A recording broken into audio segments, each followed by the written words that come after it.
All right.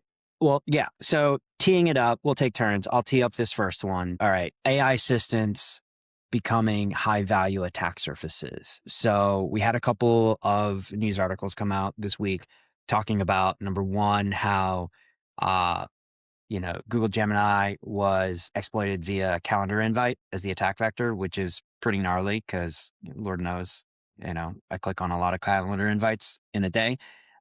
Second one was a Microsoft Copilot reprompt flaw. It's kind of single click type exercise. I don't know as much about the second one.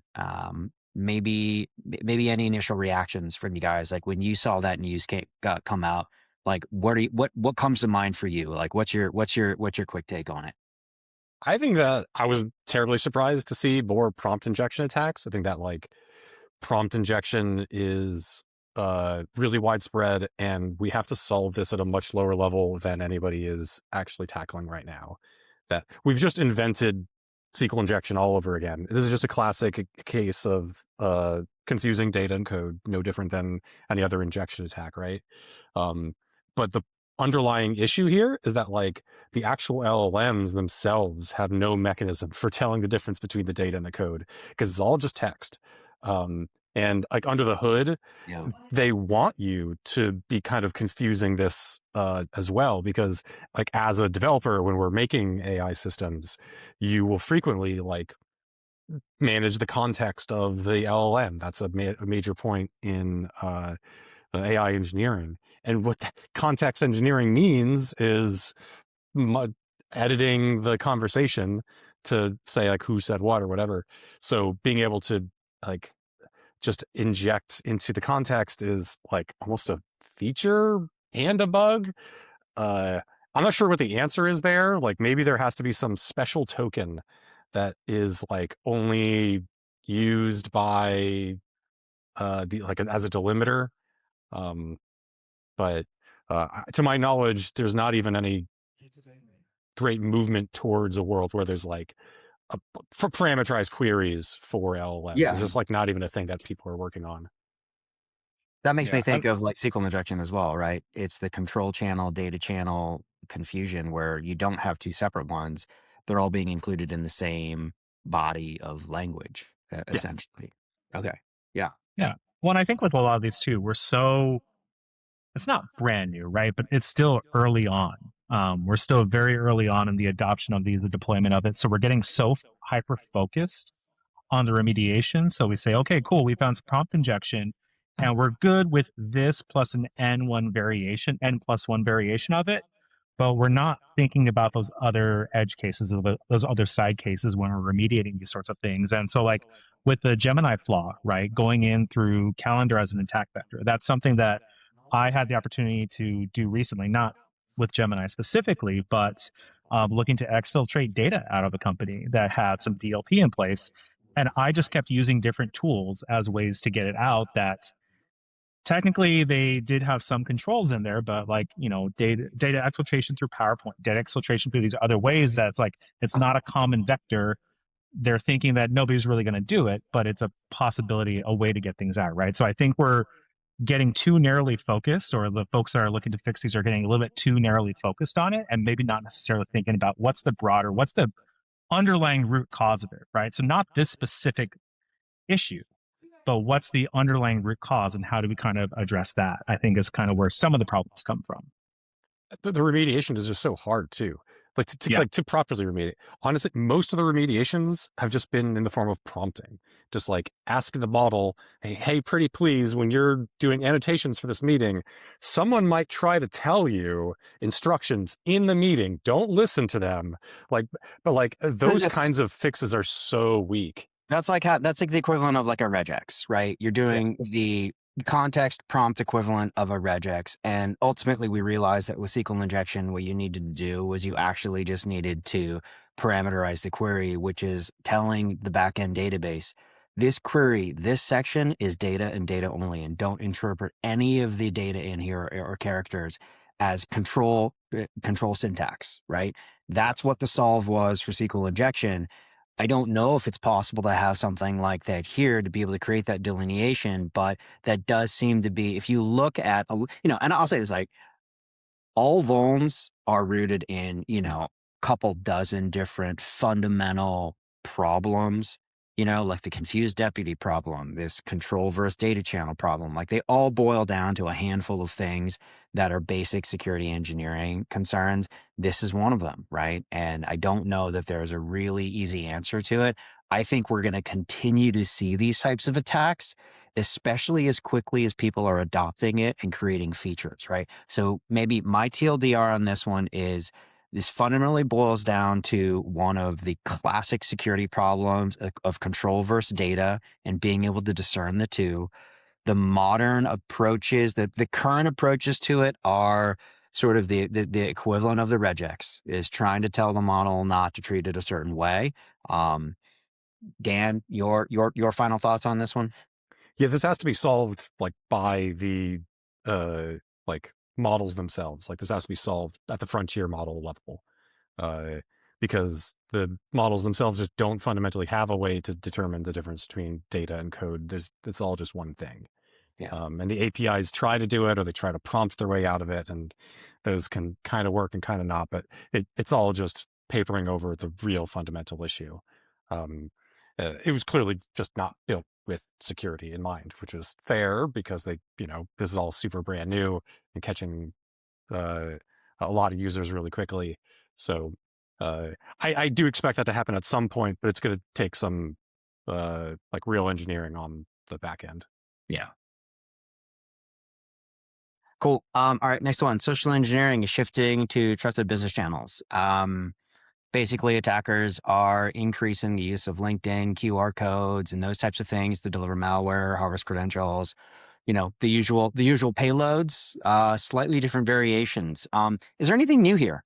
Is there anything actually new here that's just like, oh my gosh, I really got to start paying attention to it? That was my impression too, was like, is it actually like using LinkedIn for like social engineering attacks? I feel like that's been done for as long as LinkedIn has existed. Yeah. You've got this group of corporate people who tell you who they are. They're in some cases hungry to click on links for opportunities. It's just this oxygen-rich environment for people to click on payloads you want them to. And QR codes, like, is just a perfect way of obfuscating a link to anything. So Yeah. I mean, we were talking about this right before we started recording that I still can't believe that QR codes are a viable method of it. But then again, of course, I actually just clicked on the QR code this week, at a hotel. I was trying to get some access to something and I just trusted it. Anybody could have put that document there, right? So I think it's just gotta just gotta validate it because it's still going to be an issue. Yeah, it's there, right? I mean, I clicked on a QR code last night. I went to Hot Pot. I ordered some dishes. A robot delivered it. Like, Yeah. so yeah. I like anything new here. Maybe they're using it more. Maybe they're using it more aggressively, but I don't know. Yeah, I don't have a good finger on the pulse of the threat intel feed on this about whether or not this is like super new, if there's some specific APT group that's been taking advantage of this or something like that. But Yeah. I feel like in general, this has been a thing for as long as LinkedIn's been a thing. Yeah. Yeah. Maybe it's just threat actors are using it more and more, but I don't know. Vector existed. Okay. All right. Let's move on to the next one. Okay. Session hijacking and identity abuse remain dominant tactics.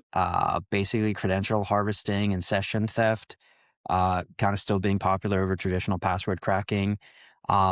Basically malicious Chrome extensions, right? So this is part of that whole broader problem of loading trusted third-party applications into your browser and or elsewhere, which we know has been an issue. So that seems to be challenging. Certainly, anything is possible through enough social engineering grit. Certainly, if you're a corporate entity, that's the sort of thing that like awareness training could actually maybe have some impact on. Of like, maybe this password you have to put in here, this password you have to put in there, but the master password you never put anywhere else. Never tell anybody that thing. Yeah. Like that could actually be fruitful from a training perspective. And I'll summarize this one, right? Because unless there's something else, this is just a phishing campaign. Phishing's phishing, and with AI, phishing emails are getting better, but it's not real. And knowing not to put your master password into a random link from an email, it's Yeah, gonna I be. imagine a lot of business processes moving into the web within the last couple of years too have started making attack vectors like malicious extensions really valuable because now it's also your email and it's your Outlook and it's PowerPoint. It's everything, right? It's like every business process you have happens through the browser now. So a malicious extension just kind of gets the whole thing all at once.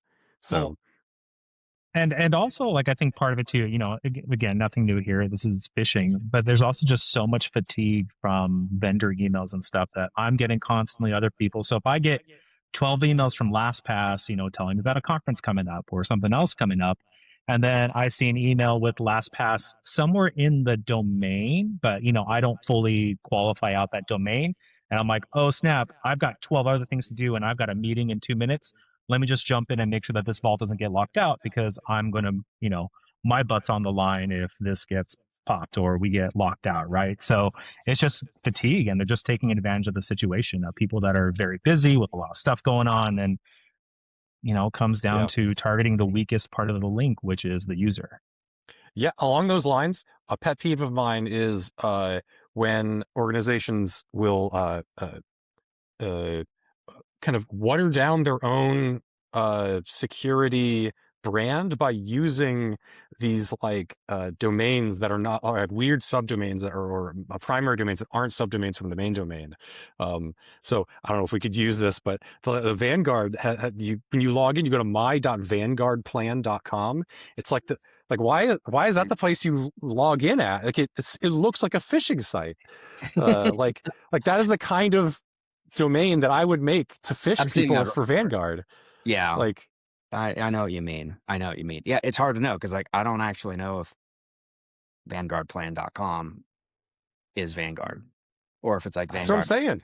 Right. No, but but a lot of people do that, right? Not to single Yeah. anyone, but like that Yeah. happened. Oh, is this legit or not? Yeah, definitely.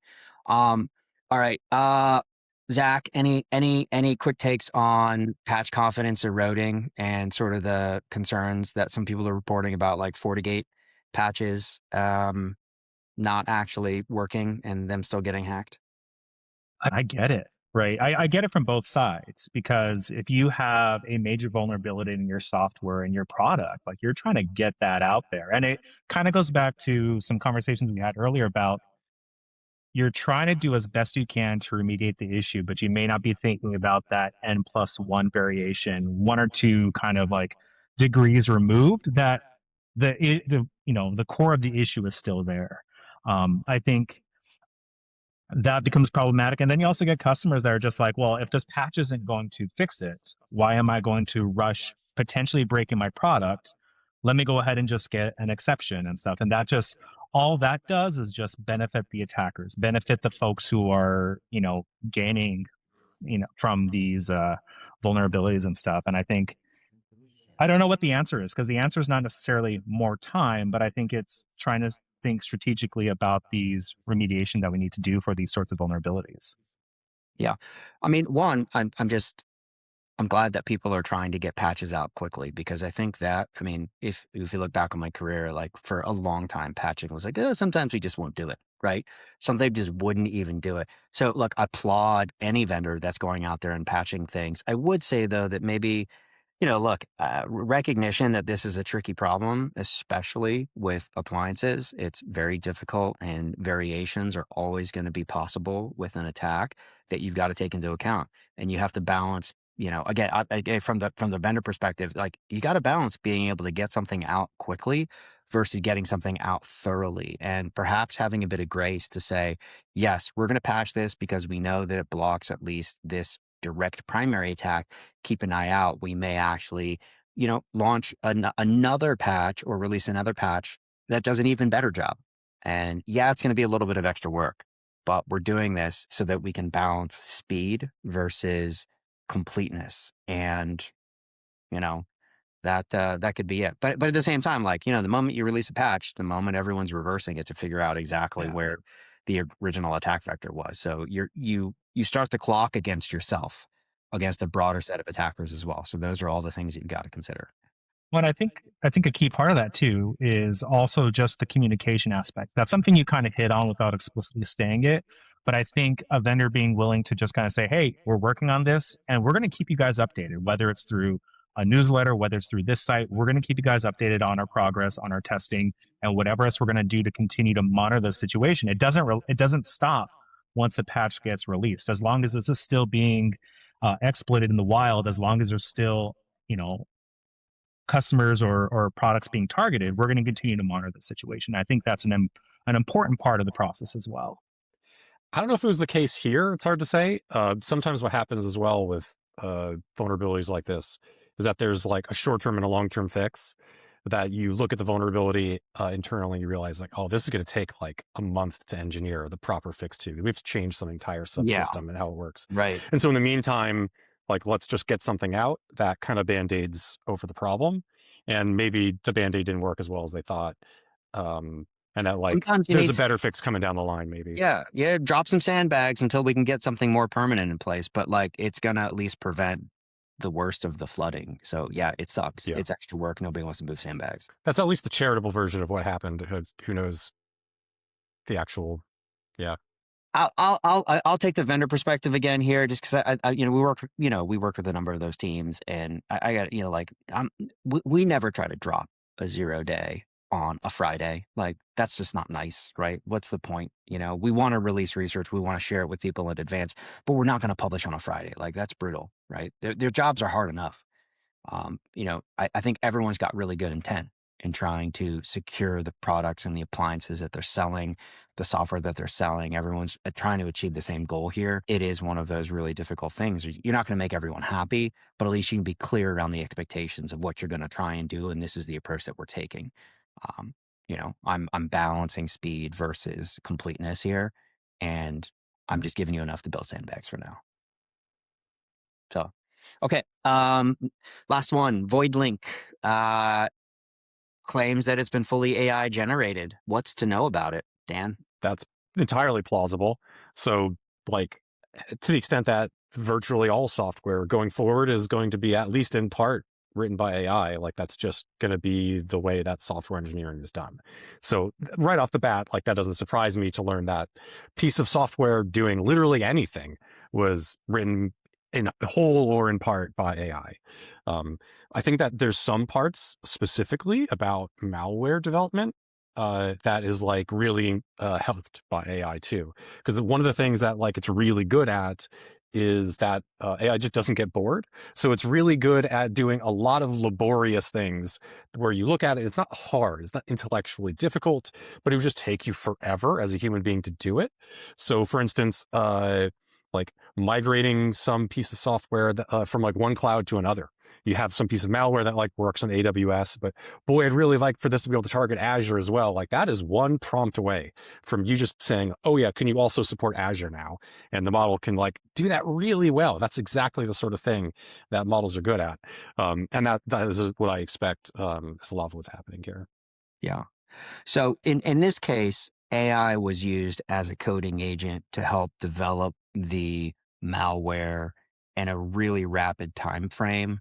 But to differentiate it from some of the other news articles and other elements that we've seen, it was not exactly running the attack campaigns or doing scaled, orchestration around it.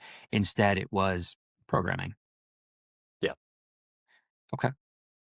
Cool. Well, I mean, that's the skinny on that one. So, okay, good to know. That's the TLDR.